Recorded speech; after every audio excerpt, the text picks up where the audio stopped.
Stewart Ernest Cink was born on May 21, 1973, in Huntsville, Alabama, and grew up in nearby Florence, where he attended Bradshaw High School. After completing high school in 1991, he graduated from Georgia Tech in Atlanta in 1995 with a degree in management. Stewart Cink's wife Lisa Cink has kept her life private from others. She hasn't shared any movement of her life with media. It was nearly 30 years ago when Stewart and Lisa Cink met when they were in high school in Florence, Alabama.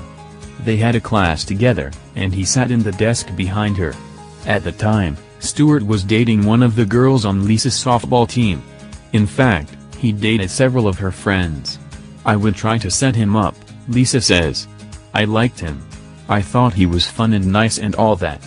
And it was all great until he dated one of my best friends our senior year." Stewart Cink's wife Lisa Cink have two sons, Connor and Reagan. Cink is a Christian.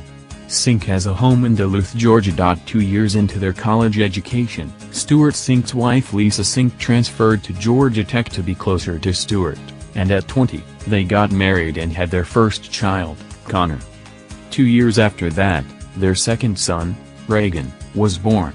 As the couple's kids grew up in Atlanta, it was Lisa who carried the heavy load at home while Stewart was away. Their friendship blossomed into romance at Georgia Tech, and the two married at age 20.